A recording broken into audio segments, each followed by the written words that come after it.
Hello my dear students. तो आज start करते हैं हम लोग size 1.3। Before starting the size पहले हम पढ़ते हैं एक थ्योरम 1.3, ठीक है ना। तो इस थ्योरम में कह रहा है let p be a prime number.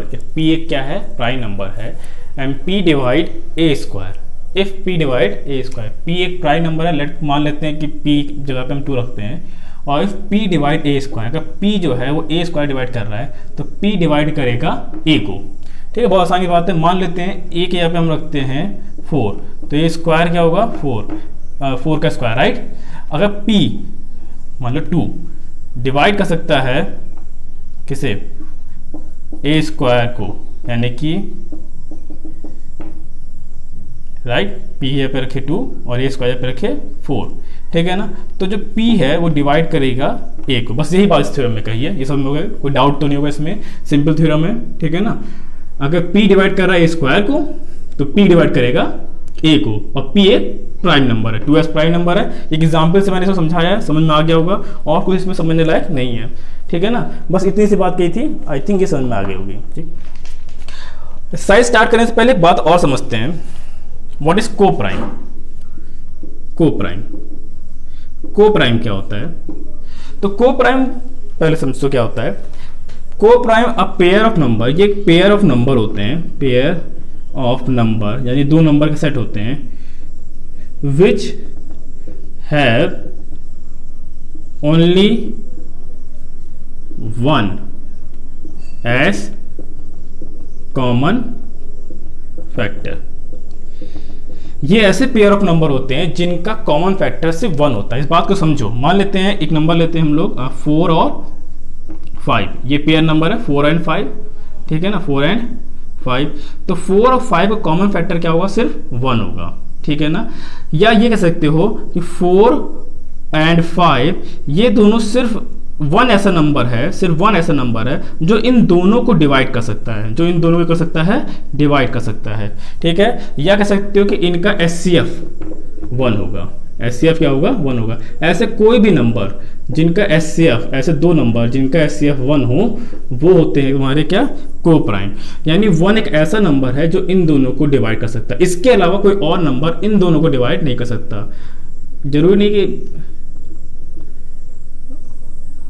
सिर्फ ये हो गया और 9, ठीक। तो ये भी हो गया तुम्हारा SCF इनका क्या होगा, 1 होगा, यानी कॉमन फैक्टर 1 होगा, इसलिए ये क्या है, को प्राइम। चलो ये दो बात समझ में आ गई। अब करते हैं हम लोग थ्योरम 1.4, जिसमें ये दिखाएंगे कि अंडर रूट 2 क्या है, एक इर्रेशनल नंबर है। Okay, before that note it.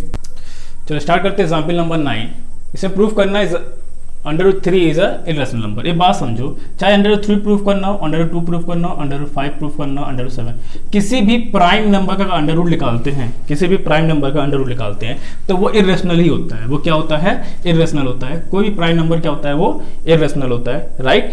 और हमें प्रूफ करना है अंडर रूट 3 का। अगर अंडर रूट 3 प्रूफ करना हो, 2 प्रूफ करना हो, या 5 या 7, किसी भी अंडर रूट को प्रूफ करना हो, वो सब एक ही तरीके से होगा, सेम होगा। बस इस बात को ध्यान रखना कहाँ कहाँ चेंज करना है, थोड़ा बहुत चेंजेस है, ज़्यादा चेंज नहीं है। तो तो इसको प्रूफ कैसे करेंगे ये समझते हैं। तो सबसे पहले से लेट करते हैं कि अंडर रूट 3 एक क्या है, रैशनल नंबर है। तो लेट एज्यूम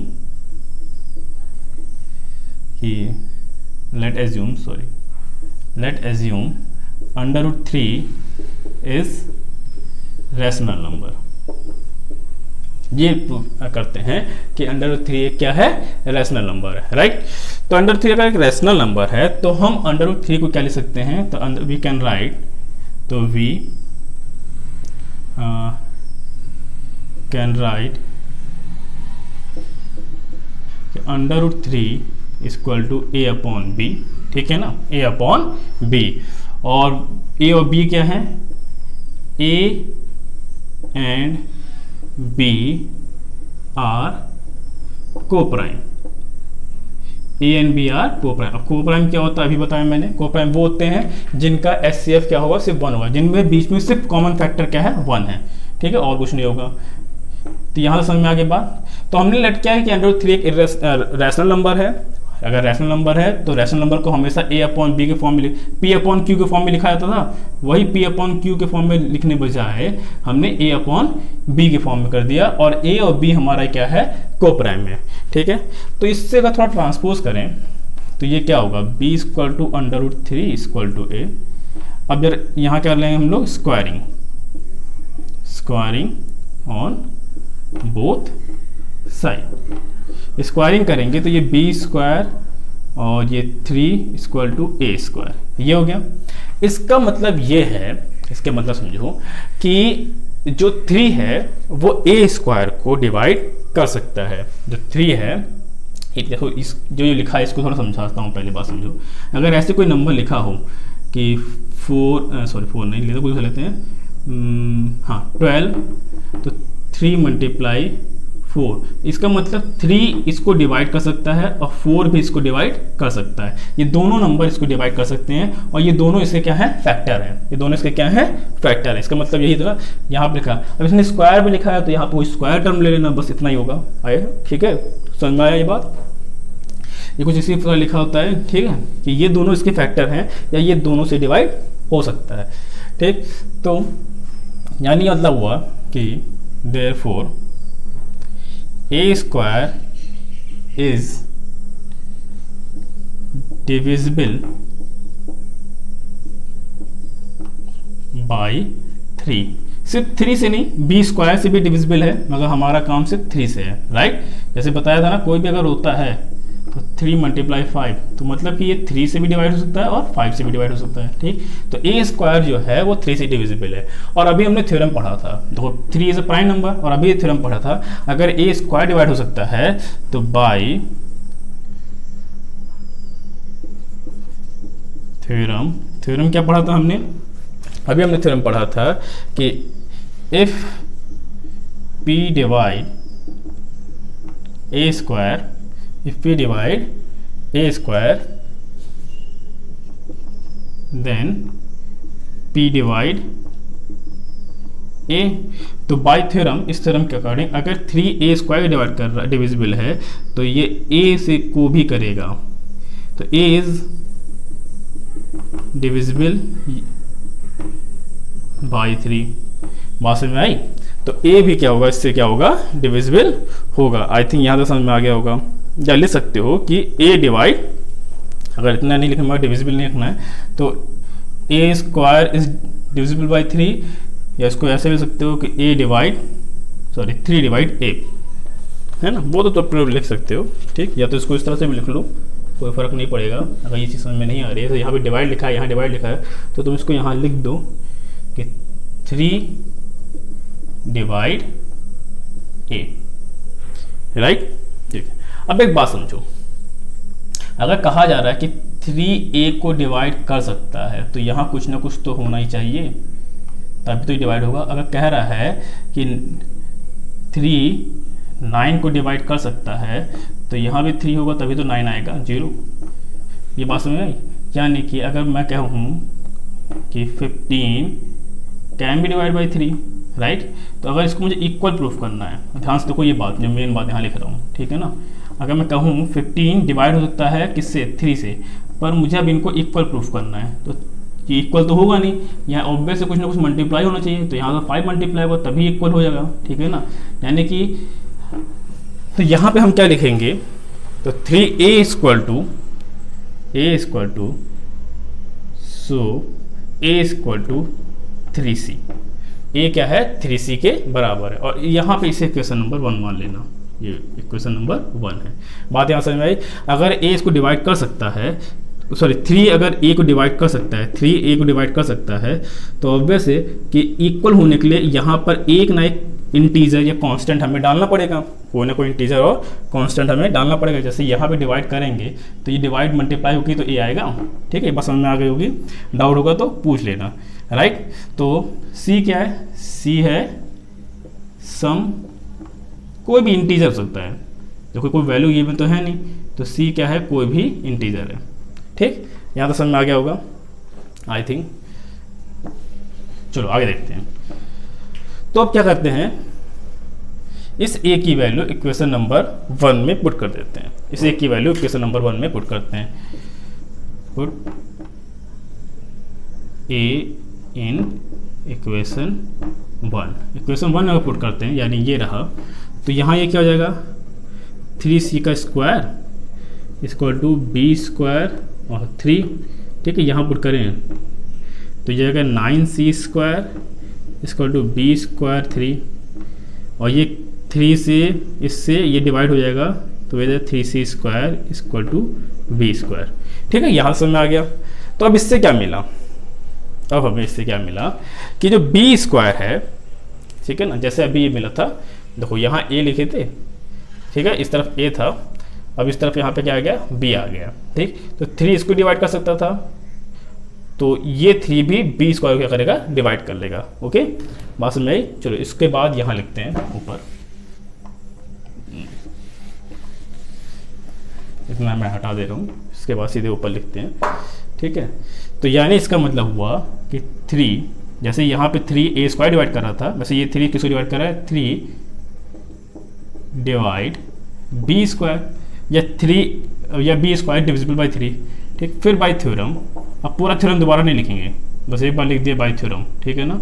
तो 3 डिवाइड बी, 3 डिवाइड बी, बात समझ में आ गई। तो इससे अब हमें क्या मिला, देखो एक बात समझो, इससे ये समझ में आया कि जो 3 है, देयरफॉर देखो b जो है वो 3 से डिवाइड हो रहा है, यानी b इज डिविजिबल बाई 3, ठीक है ना। और a भी क्या है, 3 से डिवाइड हो रहा है, a भी देखो यहाँ पे दिखा ना, ठीक, 3 डिवाइड a, यानी कि अगर b इक्वल टू हम लिखें 3 मल्टीप्लाई एनी कांस्टेंट और a इक्वल टू भी लिखें 3 मल्टीप्लाई एनी कांस्टेंट, अलग कांस्टेंट लिखें, तो अगर इसका एचसीएफ निकालें तो ये इसका एचसीएफ आ जाएगा 3 आ जाएगा, इसका एचसीएफ क्या आएगा, 3 आएगा ना। यानी इसमें कॉमन फैक्टर 3 है, कॉमन फैक्टर क्या 3 है, सिर्फ 1 इसका कॉमन फैक्टर नहीं है। इसका मतलब ये हुआ कि a और b, यानी a और b जो हमने कहा था कि को प्राइम है, वो को प्राइम नहीं है। बस हमें यही चीज बताना है कि a और b क्या है, हमारे को प्राइम नहीं है, क्योंकि इनका एचसीएफ इनका कॉमन फैक्टर सिर्फ 3 नहीं है, ठीक है ना। ये बात समझ में आ गई। तो देयरफॉर यहाँ लिखते हैं, therefore a and b have at least मतलब कम से कम, a और b एट लीस्ट मतलब कम से कम 3 हैज अ कॉमन फैक्टर, ठीक है। 3 as a and b have at least 3 as common factor. तो कॉमन फैक्टर के रूप में इनके पास 3 भी है, जरूरी नहीं है सिर्फ 3 हो, इसके बाद भी हो सकता है 3 भी है। तो ये कैसे हुआ, हमने तो माना था कि सिर्फ a और b के हमारे को प्राइम है और उनका कॉमन फैक्टर क्या होना चाहिए था, 1। तो ये बात क्यों अराइज हुई, है ना। बट यहाँ लिखना पड़ेगा सब चीजें, but this contradict the fact that A and B are co-prime. जो हमने ये फैक्ट माना था कि A और B को-प्राइम है, ये उस बात का कॉन्ट्रडिक्ट यानी विरोध करते हैं, है ना, उस बात का विरोध करते हैं। तो ये क्यों हुआ, क्योंकि यहाँ पर लिखना our assumption क्या कि √3 is rational number is wrong। तो जो हमारा assumption था कि √3 is a rational number, वो हुआ है wrong, ठीक है। therefore √3 इज इरेशनल नंबर, √3 का एक इरेशनल नंबर है। आई थिंक ये समझ में आ गया होगा, कोई डाउट होगा तो पूछ लेना, ठीक है ना, बहुत आसान है। अच्छा एक बात समझो, ये तो हो गया होगा, ठीक है, डाउट होगा जरूर पूछ लेना। अगर तुम्हें √2 का प्रूफ करना है तो जहाँ जहाँ 3 लिखे हो, अगर तुम्हें √2 का करना है तो जहाँ जहाँ √3 या 3 लिखे हो उन जगह क्या लिख दोगे, √2 लिख दोगे। अगर √5 का करना है तो जहाँ जहाँ 3 है, ठीक है ना, उस जगह क्या लिख दोगे, 5 लिख दोगे, या √5 हो जाएगा। सारे सेम होंगे, कोई लैंग्वेज तक भी चेंज होगी, बस जहाँ जहाँ 3 है वहाँ 5 कर देना और जहाँ जहाँ वो है कर देंगे। ओके, आई थिंक ये समझ में आ गया होगा। चलो करते हैं इसका नेक्स्ट क्वेश्चन। चलो स्टार्ट करते हैं क्वेश्चन नंबर 2। फर्स्ट तो सीधे जैसे पीछे बताया था अंडर 3 का, वहाँ पे अंडर 5 लिख के कर लेना, ठीक है ना। तो एक्सरसाइज 1.3 का क्वेश्चन नंबर 2 कहता है prove that 3 plus 2 under 5 is rational number. ठीक, पहले एक बात समझो, एक बात बता दूं इसको करने से पहले कि रैशनल प्लस रैशनल हमेशा रैशनल होता है, ठीक है ना। Rational number plus rational number plus equal to rational होता है। इनका माइनस भी रैशनल होता है, ठीक है, मल्टीप्लाई करेंगे तो भी रैशनल होता है। ये बता, अगर इधर रैशनल नंबर लिखा है तो ये भी रैशनल होना चाहिए। अगर इधर रैशनल नंबर लिखा है तो इधर भी रैशनल होना चाहिए। Rational does not equal to irrational, ये नहीं हो सकता, ठीक है ना। रैशनल कभी भी इरैशनल के इक्वल नहीं होगा, ये क्या होगा, नॉट इक्वल होगा, ठीक है। ये बात समझाए, ये बात इसलिए बताया क्योंकि इस सवाल में इसका ही यूज़ है, थोड़ा सा कॉन्सेप्ट इसका ही चलेगा, ठीक है। तो देखो बहुत आसान है, ये पार्ट तो तुम्हारा पीछे पार्ट किया उससे भी आसान है। सबसे आसान पहला काम क्या करना है हमें, सबसे पहला काम ये करना है कि लेट करेंगे, लेट क्या करेंगे, let 3 plus 2 under root 5 is rational. कि हमने क्या लेट किया कि 3 plus under root 5 is rational, ठीक है। अगर ये रैशनल है देयरफॉर तो हम इसको लिख सकते हैं, तो we can write 3 plus 2 under root 5 equal to a upon b। हम ये लिखेंगे, ठीक, जैसे पहले किए थे वैसे ये बहुत इजी है, ये पहले वाले से भी इजी है ना। और a and b are integer, ये क्या है, इंटीजर है, ठीक। a और b क्या है, इंटीजर है, और b जो है वो does not equal to 0, b 0 नहीं है और a और b इंटीजर हो गए। तो चलो यहीं से कुछ सॉल्व करने की कोशिश करते हैं, ट्रांसपोज करते हैं। तो 2 under root 5 equal to a upon b minus 3, और ये हो जाएगा under root 5 equal to 1 upon 2 a upon b minus 3, right. ये जाएगा दोनों पे, और इससे हमें क्या मिला, ये तुम थोड़ा सॉल्व भी कर लें। तो a minus 3b upon 2b equal to under root 5। देखो तो a और b ये हमारा आ गया, बस बहुत आसान है। Since a and b are integer, a और b क्या है, इंटीजर हैं, ठीक है। तो a minus 3b upon 2b is rational, ये क्या है, रैशनल है। और रैशनल जो है वो किसी रैशनल के ही इक्वल होता है ना। रैशनल क्या है, किसी रैशनल के इक्वल होता है। तो एंड, तो इसके हिसाब से and therefore under 5 is rational. भाई रैशनल क्या है, किसी रैशनल के ही इक्वल होगा, और यहाँ इक्वल का साइन लगा है, तो इसके हिसाब से क्या हुआ कि अंडर रूट 5 भी क्या है, रैशनल है। मगर अंडर रूट 5 रैशनल नंबर तो है नहीं, अंडर रूट 5 क्या है, इरैशनल है, ठीक है। तो this contradicts, sorry, this contradicts the fact, कौन सा फैक्ट, किस फैक्ट को कॉन्ट्रैक्ट करता है कि that under root 5 is, under root 5 right is irrational. देखिए ये कह रहा है, समझो इस बात को कि हमने बोला कि अंडर रूट 5 क्या है, एक रैशनल है, मगर ये उस फैक्ट को जो कॉन्ट्रडिक्ट कर रहा है, यानी विरोध कर रहा है, जो कहता है कि अंडर रूट 5 क्या है, एक इरैशनल है। So our assumption is wrong, hence, बस 2 मिनट का है, हेंस आवर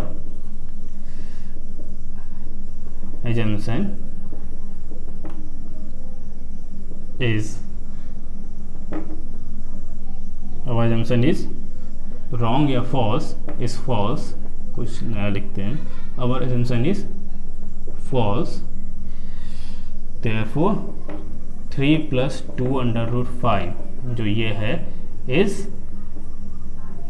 irrational, ठीक है ना, इरैशनल। समझ में आ रहा है, दिख रहा है ना सही से, ठीक है, कोई डाउट तो होगी नहीं। अच्छा, इसमें डाउट हो तो पूछ लेना, बस इतना ही करना होता है। और जिसके पीछे एग्जाम्पल्स हैं वो भी सेम ऐसे ही होते हैं, ठीक। चलो इसे नोट कर लो, फिर करते हैं क्वेश्चन नंबर 3। तो क्वेश्चन नंबर 3 में क्या कर रहा है कि हमें इन सबको प्रूफ करना है इरेशनल, राइट। तो पहला क्या है 1/√2, ठीक है। तो पहले से स्टार्ट करते हैं हम लोग। फर्स्ट कह रहा है कि हमें इसे प्रूफ करना है इरेशनल। सेम वही काम, बहुत आसान है। क्या करेंगे, लेट 1/√2 इज रैशनल, इसे हम प्रूफ करेंगे क्या है, ये रैशनल है, ठीक है ना। तो अगर रैशनल है तो हम इसको लिख सकते हैं a/b, ठीक। थोड़ा जल्दी करेंगे। और a और b क्या है, इंटीजर, ठीक है ना। b does not equal to 0 and a and b are integer, ठीक है। a और b क्या हमारे इंटीजर हैं। तो अगर ये इंटीजर हैं तो इससे क्या मिला कि इसको थोड़ा रेसिप्रोकल करते हैं। तो √2 इक्वल टू b/a, ठीक है ना, b/a हो गया। और अगर √2 इक्वल टू b/a है तो ये बात समझो, b/a is rational as a and b are integer. अगर हम किसी चीज़ को a/b के फॉर्म में लिख सकते हैं, इसका मतलब क्या हुआ कि वो रैशनल है ना। किसी भी नंबर को अगर हम p/q के फॉर्म में या a/b के फॉर्म में रख सकते हैं तो मतलब क्या चला, ये रैशनल है, ये रैशनल है, तो ये भी रैशनल हो चाहिए। तो √2 क्या है, देयरफॉर √2 इज रैशनल। √2 क्या हो गया, एक रैशनल हो गया। बट वही काम, this contradict the fact, but this contradicts the fact कि √2 is irrational,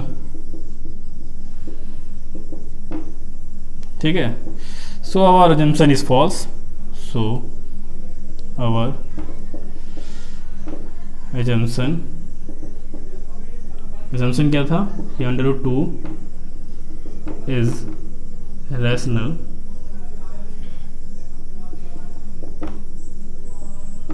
is false। हमारा एजेंसन क्या है, गलत हो गया। therefore 1/√2 is rational, sorry irrational, 1/2 is irrational, ठीक है। समझ में आ गया होगा। हाँ, कोई डाउट होगा तो पूछ लेना। देखो नीचे के लास्ट के जो चीज़ें हैं वो हर बार सेम ही है लगभग। देखो यहाँ से ये हर बार हम लोग हर चीज़ सेम ही लिखना है, अप्रॉक्स सेम चीज़ लिखनी होती है, ठीक है। तो हर बार यही लिखने में टाइम वेस्ट नहीं करेंगे, ठीक है। तुम लोग खुद से लिख लेना, है ना। बिफोर दैट नोटेड, फिर हम करते हैं इसका सेकेंड पार्ट। चलो इसका सेकंड पार्ट देखते हैं। अब पूरा सवाल नहीं करने जा रहा हूँ, बस तुम्हें हिंट दे देता हूँ, ओके। वही काम करना है हर बार कि हम इससे पहले लेट करेंगे ये क्या एक रैशनल नंबर है, ओके। इसे पहले लेट करते हो, उसके फिर आगे, ठीक है। इसे लेट कर लिया हमने कि ये एक रैशनल नंबर है। फिर वही काम करना होगा कि इसे a/b के फॉर्म में, और a और b हमारे इंटीजर हैं, ठीक है ना। और फिर इसे थोड़ा सॉल्व करना। एक तरफ देखो, एक बात ध्यान करो, कुल मिलाकर हमें ये काम करना है कि एक तरफ बचेगा क्या, √2 पे, जो कि इरेशनल हुआ। यही बस ध्यान रखना, मेन बात क्या है कि एक तरफ हमें सिर्फ एक √2 लाना है जो कि एक इरेशनल है, और दूसरी तरफ सारे रैशनल। हमें करना ये है कि इरेशनल इक्वल टू रैशनल, और यहाँ कोई भी रैशनल नंबर ना हो, ठीक है ना। एक इस तरफ कोई भी तरफ तुम चाहे इधर करो चाहे इधर करो, ये एक तरफ तुम्हारा पूरा एक रैशनल नंबर हो जाना चाहिए और एक तरफ इरेशनल। फिर वही बात हो जाएगी कि a/7b is rational number as a b integer. तो सो या therefore √5 is rational number, but this contradicts the fact that √5 is irrational. So our assumption क्या था कि 7/5 is rational number is false. तो 7/5 एक क्या है, irrational। बात समझ में आ गया होगा। देखो पूरा काम हम यही कर रहे हैं हर बार कि एक तरफ पूरा रैशनल नंबर ले आ रहे हैं और एक तरफ इरेशनल नंबर छोड़ दे रहे हैं, ठीक है ना। तो इसके बाद में जो लास्ट वाला पार्ट है वो भी देख लो, बस उसका भी हिंट दे देता हूँ, बाकी मैं करूँगा नहीं, ठीक है। हर बार वही काम करना पड़ रहा है। तो इसको भी फिर लेट करोगे कि ये क्या एक रैशनल है, ठीक है ना। लेट करेंगे तो फिर वही काम करेंगे, इसको a/b और लिखेंगे √2 इक्वल टू a/b-6, ठीक है ना। फिर यही लिखेंगे सेम कोई अंतर नहीं कि a/b-6 is a rational number, ठीक है। तो √2 हमारा रैशनल हो जाएगा। फिर वहाँ पे जहाँ जहाँ चेंज करना होगा चेंज कर लेना, ठीक है, सवाल हो जाएगा। आई थिंक कोई डाउट नहीं बचा होगा। याद रखना है मेन काम करना है, एक तरफ इरेशनल नंबर को रखना और एक तरफ रैशनल रखना है, ठीक। चलो ये वीडियो कंप्लीट करते हैं। अगर समझ में आ रहा है तो लाइक और सब्सक्राइब करना, ठीक है, लाइक जरूर करना, और डाउट है तो पूछ लेना कमेंट करके, ओके। चलो thank you, have a nice day, take care.